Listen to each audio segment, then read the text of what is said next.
Welcome to Bobby Owsinski's Inner Circle. I'm Bobby Owsinski, and this is a show all about music, music production, and the music business. My guest today is head of music at Flipagram, John Bolton. But first, the news came out earlier in the week that Universal is making $4 million a day from streaming. It's Universal Music, $4 million a day from streaming. That's a lot of dough. And this is just one record label. Now, granted, they're the largest, but still, $4 million a day. That's nothing to sneeze at. Their parent company, Vivendi, in the earnings statement this week, said that streaming is responsible for 34% of UMG's total income. That's Universal Music Group, versus about 22% for downloads and 27% for physical product. So, CDs and vinyl is actually making them more money than downloads. Downloads are dropping like a stone, while streaming music is jumping into the stratosphere.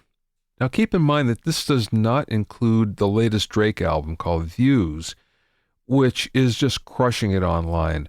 The first week, it set a record for streams at 247 million. So that's not even included in this because that's just recently that happened. And of course, we're talking about the first quarter of the year that the $4 million a day applies to.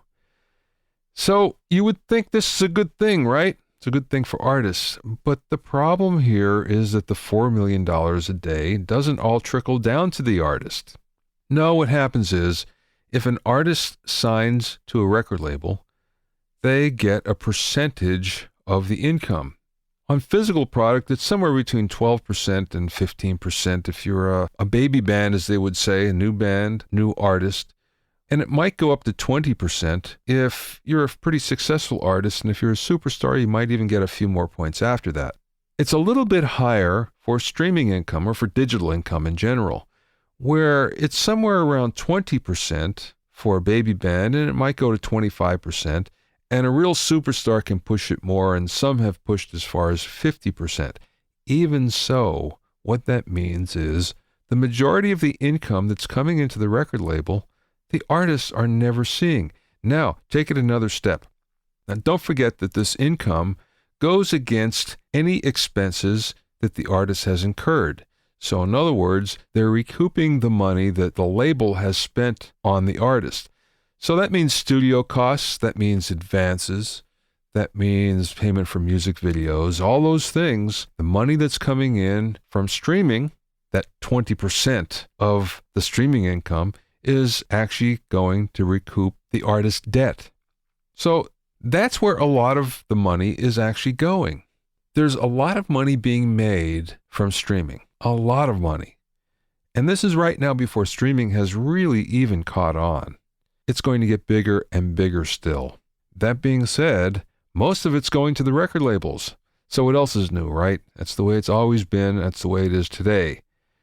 And even though for a short time there, we thought that the record labels were kind of on their last legs, and maybe we're going to be phased out for a new paradigm, that seems to have shifted back. The record labels have figured out how to take control again, and they've figured out how to make more money than ever. Universal making $4 million a day from streaming, that's certainly going to go up. The amount that's paid out to artists will not. If you have any questions or comments, please send them to questions@bobbyoinnercircle.com. That's questions@bobbyoinnercircle.com. Don't forget to check out my new Brand Your Music crash course, as well as my 101 Mixing Tricks program, and my other online video courses. Go to Bobby Owsinski Courses, all one word, to learn more. The next thing I want to talk about is sort of a revolutionary product that has gone under the radar, and that's Yamaha's new TransAcoustic acoustic guitar. This is a pretty amazing development. Now, here's what it does. Without any external amplifiers, you can add chorusing and reverb. Yeah, you don't need anything special. There's not a speaker built into it, and you don't plug it into an external amplifier. You just turn the sucker on, and you hear reverb. And if you want, you can dial in chorus. Pretty amazing, huh? So how does it do it? Well, there's a little actuator that's installed on the inner surface of the top of the guitar. What it does is it senses the vibrations of the strings, and it sends those vibrations back to a little digital signal processing that's on board. which then sends it back to the body of the guitar and to the air in and around the guitar body. So again, there's no amplifiers. There's no speaker built into the guitar, and yet you're getting reverb and you're getting chorusing. This is very, very cool. And again, it's sort of gone under the radar. How much does this cost? Well, about $1,500 for the entry model. That being said, it's only available in Europe right now. It still hasn't been introduced into the States. So what I'm basing that on is the European price in euros. So when we convert it out, it's about $1,500. Even so, just imagine that. Yes, it's cheaper to buy an amplifier and to do it that way, but this is such a cool technology, and I wonder if it can be applied to other places as well. It'd be very cool. So anyway, look out for that. It's the Yamaha TransAcoustic guitar. My guest today is Flipagram head of music, John Bolton. At Flipagram, John is in charge of all things music, including the strategy, licensing, product, partnerships, programming, and operations. Prior to joining Flipagram, he was the founder and head of product at Move Music, which is one of the largest subscription music services in the United States.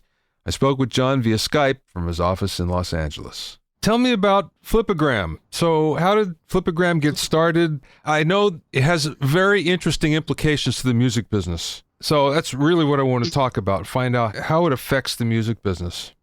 Yeah, of course. So the company, the app was launched about 3 years ago, and it really was 2 years ago that it kind of lit up and became really known as a force. But there was two guys that started it, and really the need was very simple. It was, I want to be able to take the pictures off of my phone and put them into a video, because Instagram and other photo sharing services don't really accommodate that, and I want to do more than just share a photo. And it was just that basic need. And it was a paid app, and it didn't have that many users. But it was really December of 2013 that it was relaunched as a free app. And of course, they added the music component to it as well. And that combination of being free with the free music clips just created an explosion of demand. It was really New Year's 2013.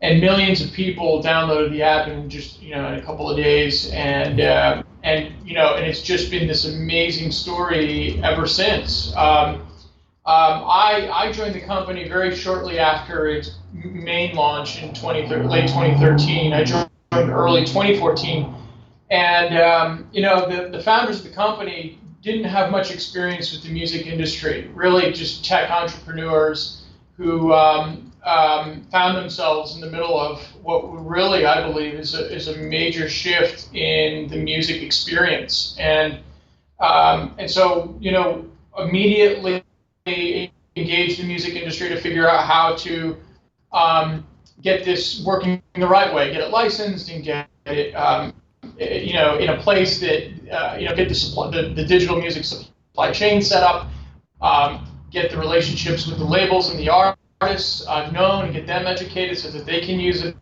as a way to promote their music and themselves and engage fans.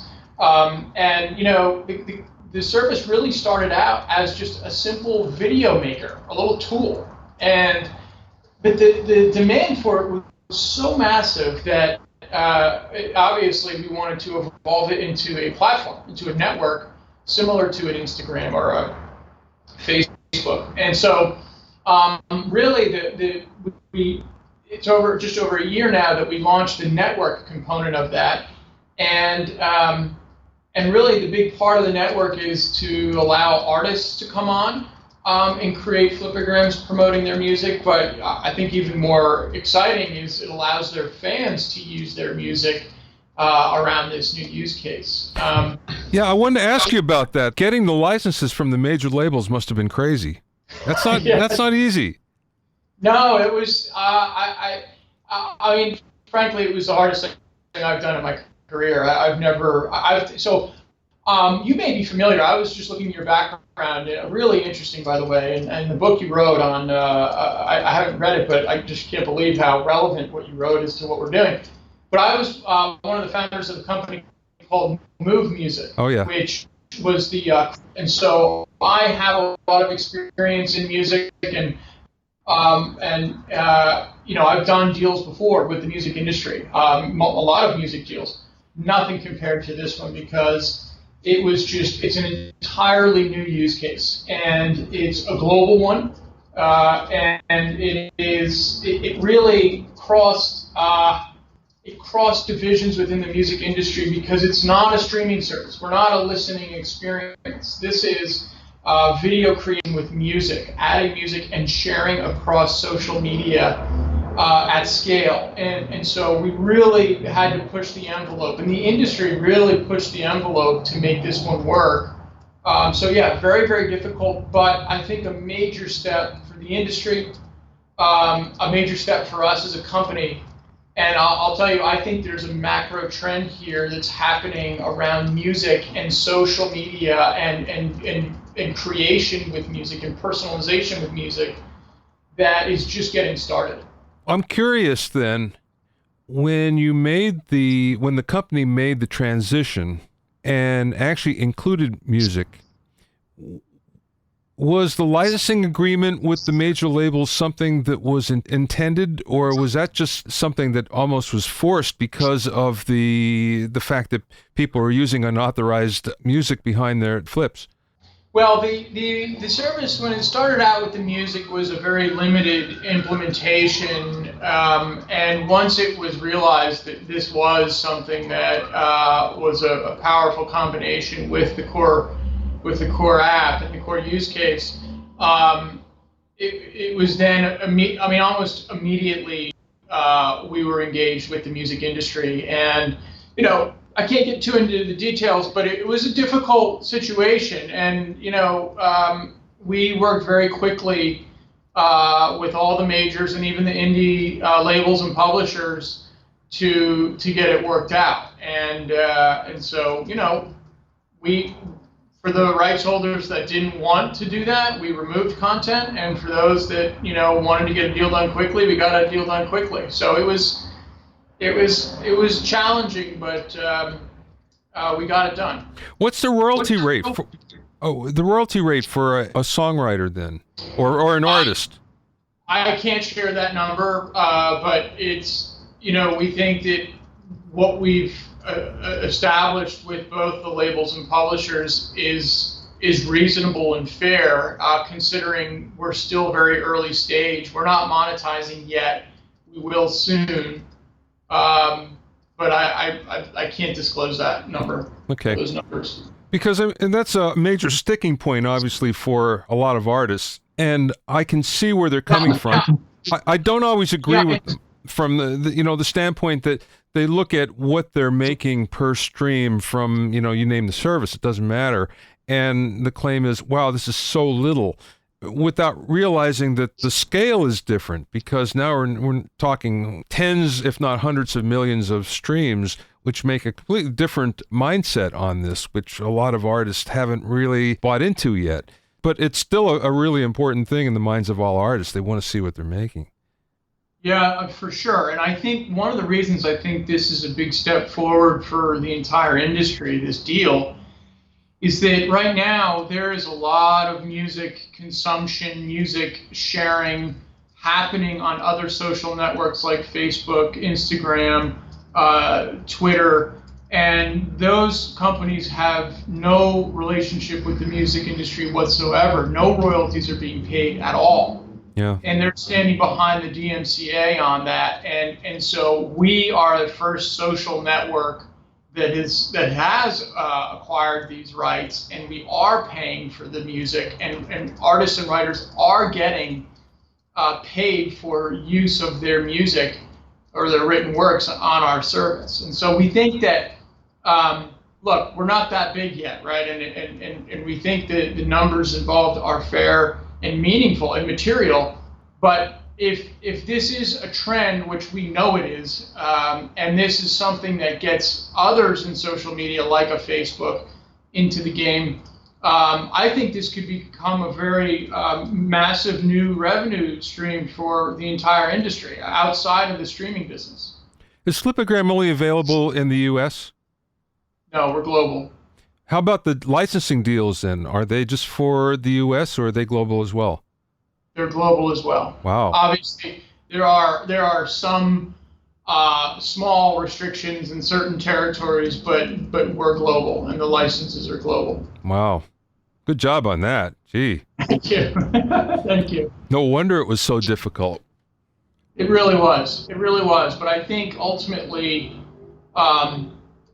we think this is a great thing it's a great thing for us for sure. But I really believe it's a great thing for the industry. I mean, I look at the industry, the state of the industry today, and it's great to see streaming growing and Apple Music numbers. But I'm not sure that it's ever going to get to a place that makes everyone happy. And so what I see with Flipagram, and what I do really believe is a macro trend of personalization and consumption and creation with music in social media, I do believe this is going to be much larger than us and be used by hundreds of millions of people in time. And if that does happen, I believe there's another major new revenue stream that could come to artists and writers. That'd be great. I mean, no one ever says no to that, that's for sure. Okay, a question for you then. Is there, and I didn't see this on the site anywhere, I'm sure it's probably there, but just so I know, is there a length, the maximum length to each flip?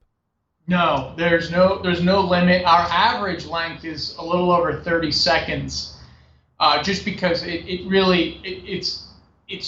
videos that people are using to make for social media, and as you know, social media is bite size, is short form in general. Now, we consider ourselves a storytelling network where people want to tell more than just one little video clip or one photo like you see on an Instagram or Twitter. However, it's still social media, and when you have a feed of videos, you don't want to make it too long or you won't have the engagement. So no limit.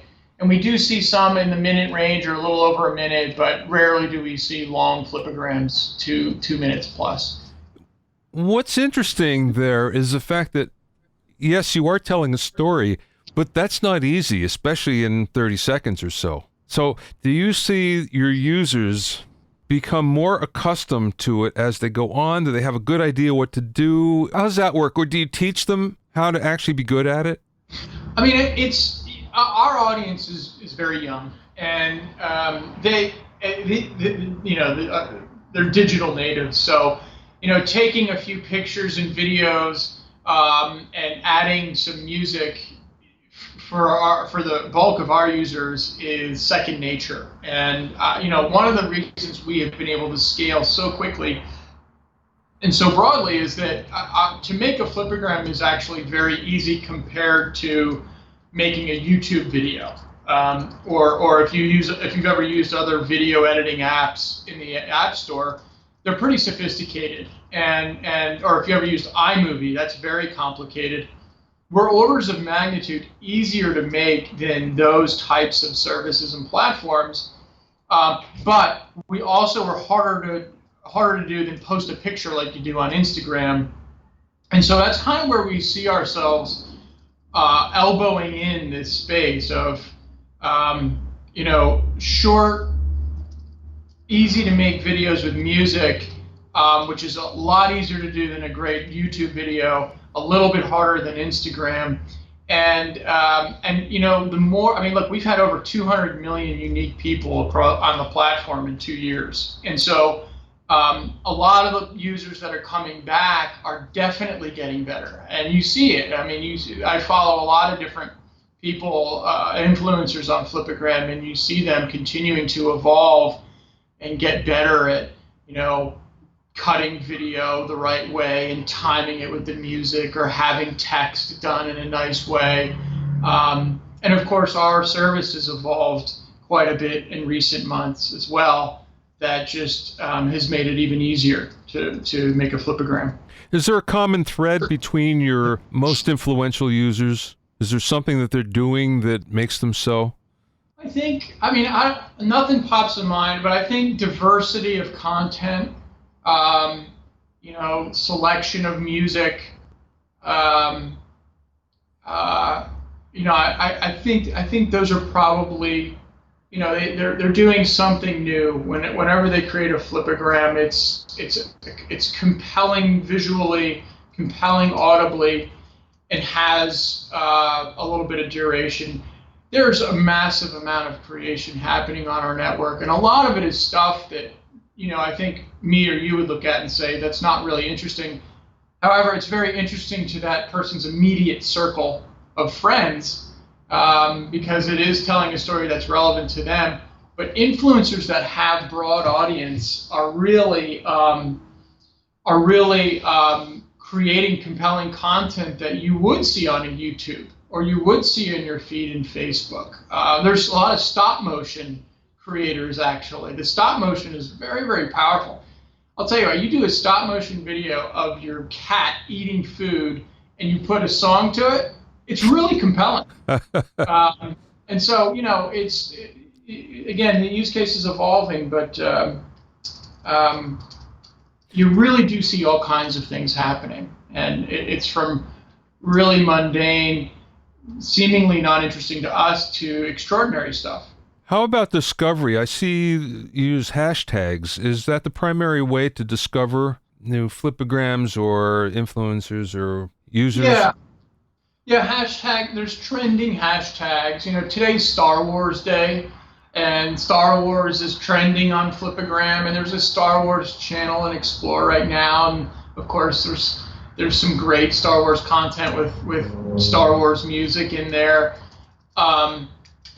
Finding interesting people, whether it's friends or influencers. I follow a lot of the artists. Like right now, the Chainsmokers is a really active artist on Flipagram, and they've got a couple of hot singles out, and they're making amazing Flipagrams. So their content just appears in my feed because I follow them. You can also follow like certain categories. Like we have the beauty channel, the comedy channel, the art channel, the food channel, and you can choose to follow one of these channels, and we have curators that are constantly featuring by category that stuff. And the food, follow food. It's some amazing things that just regular people are making these amazing videos on how to make certain things that you would never think. Or we have a lot of young females. The beauty channel is really popular. And there's just a lot of these self-starters doing these makeup tutorials that get huge engagement. What's the demographic then? Is it 13 to 18 or 24? Or where does it go? Yeah, the majority is under 24. Yeah. And the majority is female. So very young, very female. But we do see a really broad array of users, from Pitbull and Pharrell to Jessica Alba, to Rosie O'Donnell, and you see a lot of photographers, professional photographers, you name it, you see a ton of stuff. But by the numbers, young female are the core force of our growth. Well, I don't think you can ever go wrong with that. If you're going to pick a demo, that's a good one to have. Yeah, look, they love technology. They're good at it. They have time to do it, and they're the early adopters. They're great early adopters, and we've embraced them. They've embraced us. But we're seeing that their adoption of Flipagram is definitely leading us to new demographics, because Flipagrams are most of them are actually shared on Flipagram, but also shared on other platforms like Facebook or Instagram. And so imagine a young female who has 100 followers on Facebook and Instagram or more, And when they make that flipagram, it has our watermark, and all of those people see that and they say, "Oh wow, that looks really neat. I want to go make a flipagram." And so they'll come and download the app, and they're a big part of our growth in bringing in new users. This is only a mobile app then, right? Correct. You can only make flipagrams on your Android or iPhone, or we even have an Amazon and Windows phone. But that's correct. You can view flipagrams on the web, on the desktop web, but you can only create on mobile. I looked at a bunch of them before, and I didn't find any that didn't have music. Do most of them have music, or are there some that are just voice only? The vast majority uses music. You have a very, very small percentage that does voice, and a similar percentage that is just silent. And a lot of people like to use our video edit. Our video editing is actually really, really simple. So you have a lot of people who actually are using us because it's less about the music, and whatever audio, whether it's voice or just background that's in the video, really lead. But it's a small minority that do that. I have to go check that out. Check the editor out. That's one thing I didn't do before I talked to you, and I wish I would have actually, because it seems pretty cool. Check it out. Let's talk about the music industry just for a second, because you have a great depth of knowledge in it, having been at Move Music before and Cricket before that. Does it seem to you that content just for mobile is kind of obsolete, where now content is just content and it doesn't matter where it goes? Am I wrong with that? Well, I think flipagrams in particular, if you make a flipagram, you can view that flipagram just about anywhere. You can view, you can make a flipagram and watch it on your Apple TV, and the resolution and the video quality is good enough for your television. It's good enough when you watch, if you go and watch a flipagram on your desktop, and you hit the make full screen button, it's good quality and it's full screen. And so, these mobile videos that are being made in Flipagram really are portable beyond mobile. However, that said, you look at the numbers, and mobile video is taking over the world. And I do think that there is a time where, look, there's always going to be a place for TV, but it is going to be a much smaller place than it is now. And the mobile phone is just continuing to grow. You look at the numbers of Facebook, YouTube, and Snapchat, they are monstrously huge, and it's just beginning. So I think mobile content is sort of the end-all, be-all in time.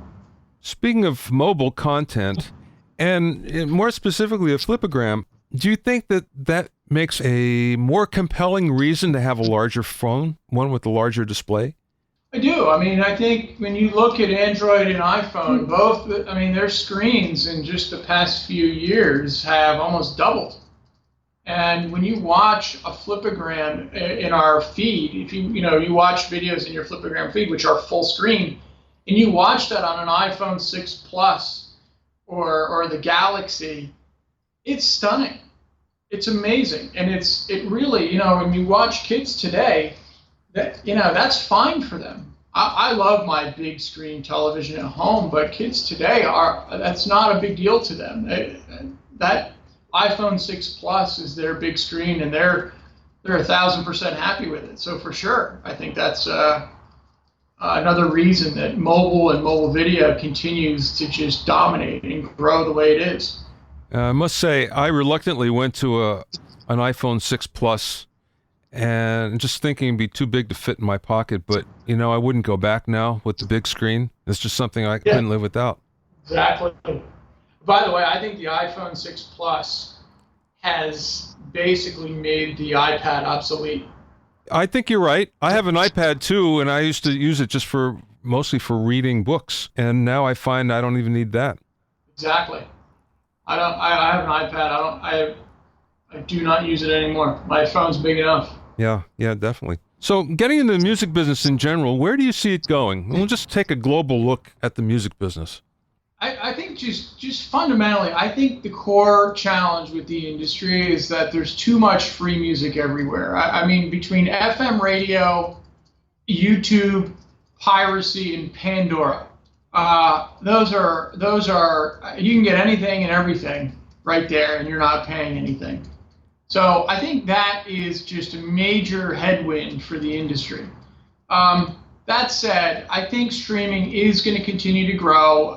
They're expecting Apple Music to hit 20 million paying subscribers. Spotify has been growing very nicely. Tidal and Rhapsody are posting decent numbers. And I think just there's a general acceptance that seems to be happening with the mass market on streaming. So I'm hopeful that it does well, but I do think it's limited. Right, when you take the amount of streaming users in the world, it's it's like a percent. I don't even think it's a percent. It might be 1%, and that's not very good. The rest of the world is listening to music, I assure you, but none of them are paying. So I do think, and I've been at Flipagram now for over 2 years, and what I'm seeing at Flipagram, and I watch streaming very closely. And the trends very closely. I do think that digital music is going to merge with the Flipagram and Flipagram type use cases, where you're using music to tell stories, to make videos, to do lip syncs, to personalize life on social media and life in the digital world. Music as the ultimate filter. I think this is coming in a really big way. And I do really believe that it's going to create new revenue opportunities for the industry. So I'm very excited about what's coming for digital music. And, there's a lot of naysayers and a lot, my God, you read the music blogs every day and you think the world's ending. But I really think it's just beginning. And this idea of using music in social media. I mean, Facebook has almost 1.6 billion users. Imagine if you could get just a fraction of that user base using music in a way that's like Flipagram or similar, and you have a really meaningful revenue model around that. I think that could be really interesting for everybody, including Facebook. I think that the idea behind YouTube Red was to get that, though, not the same as Flipagram, obviously, but to get a small percentage at least of the user base that was using it for music, uploading unauthorized music. And you don't hear anything about it, which leads me to believe that there's been very little penetration, market penetration. Well, YouTube Red, though, is coming out of YouTube. I think that YouTube is not a social network. YouTube is a video platform. I mean, they're basically a new age, NBC or ABC. YouTube is not a social network, and Facebook is really the world's social network. Yeah. And I think if you take a social use case where people are creating with music and consuming social UGC material with music, I think you really create opportunities for everybody involved to make money. I mean, here's one idea that I've been thinking about for a long time, and this is going to happen. The age of influencer marketing is here. Are you familiar with this? Where like the makeup artist on Instagram who has 5 million followers and gets X $1,000 to do a post with a MAC Cosmetics, eyeliner. Right. It's fairly new what's happening here, but I believe that advertising is ultimately going to end up in this area where it's influencers that are creating the content for brands. And so imagine if influencers could be using music to do these compelling videos of all kinds across all verticals, and there is some commercial role for the music. You could really see that idea being scaled in a way that makes a lot of people money, including the platforms, including the artists, including the influencers. Think about it. Imagine a television commercial without music, right? They almost all have music. Yeah. And there's a reason, because it's powerful, it's emotional, it helps you really nail a story. It's the same thing with user-generated content. It's the same thing what I believe all these influencers, whether it's a Snapchat influencer or a YouTube influencer, being able to use music to convincingly sell something, I believe is a big business idea that it's not here yet, but I think it can come. I think you're right. It's very interesting. And especially now being exposed to Flipagram, which I wasn't previous to this, I could see how that could be very powerful. And for all the reasons that you just mentioned, it could be powerful as a branding experience. It can be powerful as a new revenue stream for songwriters, for artists, for record labels. It's very cool. Good one. I mean, think about when you're watching YouTube and they throw up that Ford truck commercial or whatever that's, almost always not relevant to you, and you hit that skip button every time, right? Get this out of my way, get me to my content. Well, imagine if it was a video made by someone that you like or know or trust or follow that was trying to tell you about a Ford truck in the context that, in a video that they made in the context of why you're following them. If you like some guy who reviews cars and he, is getting paid by Ford to do something and he makes something that's cool with music, you're going to watch that, and that's why I think influencers via social media are going to be the ultimate advertisers if you can scale it. And music has such a huge role there. And so this idea of like an ad as a pre-roll or a post-roll, I think there's a day where we can eliminate that and get down to people being able to sell products in authentic, real ways. That actually moves the needle. Yeah, I think you're right. Definitely. Last question, John. What's the best piece of business advice that you've either learned along the way or maybe somebody imparted to you? Oh, man. That's a tough one. Best piece of business advice, I would say, and I think it wasn't a piece of advice. It was, I think, by example that I've learned. I've had great mentors in my career, and the best have always been very thoughtful in developing a strategy, having a plan, and really going after and staying focused on that. It's easy to get off course and not know you're off course, but having a strategy, being strategic, looking at the competition, looking at the trends, and calculating those into your plan, and doing that very thoughtfully, I think, is how you build a successful business. It's worked for me over the years. When you're developing that strategy, that plan, how far out do you find that it's useful to look? Well, it depends on the industry. If you're in the tech industry, plans last about a month. Yeah. Things change very, very quickly.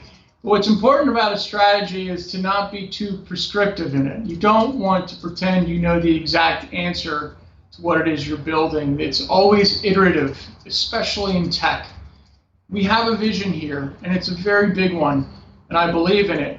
But we don't know exactly what it looks like, and we're iterating our way and testing our way and getting feedback from our users along the way. And we hope ultimately gets us to a place that creates a lot of value for everybody involved.